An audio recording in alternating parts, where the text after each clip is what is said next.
Huwag matakot. Isang mapagpalang linggo po sa inyo. Ako si Father Bane.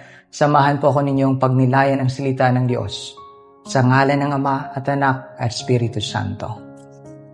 Ngayong linggo po ang ating mga pagbasa ay nagpapaalala po sa atin na kahit sa bingit ng kamatayan, kapag kasama ang Diyos, wala po tayong dapat katakutan. Ang ating unang pagbasa ay mula po sa aklat ni Propeta Jeremias na kung saan kwento po sa atin ang naging buhay niya. Bilang propeta, inutusan siya ng Panginoon na ipahayag ang kanyang mensahe sa mga tao. Ngunit sadyang matigas ang ulo ng mga tao, kaya't hindi ito tinanggap. Tinawag pa si Propeta Jeremias na traidor at pinagtangkaang patayin. Hindi naging madali ang buhay ni Propeta Jeremias, pero kahit ganun pa man sabi ni Propeta Jeremias, sumasa akin ang Diyos. The Lord is with me. Ibig pong sabihin, tiwalang-tiwala si Propeta Jeremias sa Panginoon.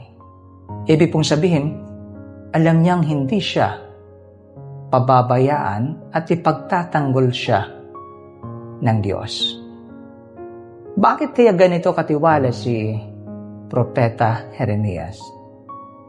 Sa ating ikalawang pagbasa na mula sa sulat ni San Pablo, sabi ni San Pablo, kung si Adan ang naging dahilan para makapasok ang kamatayan, si Jesus naman ang naging dahilan para bihagin ang kamatayan.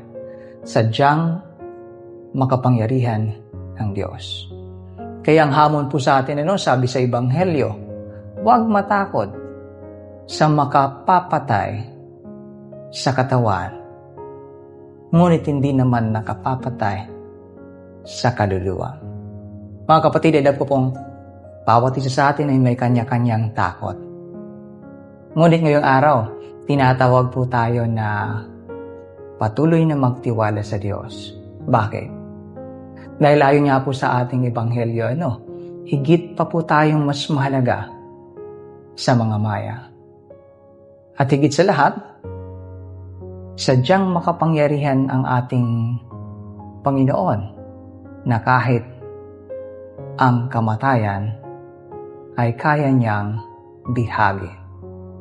Muli, huwag matakot. Sa ngalan ng Ama at Anak at Espiritu Santo.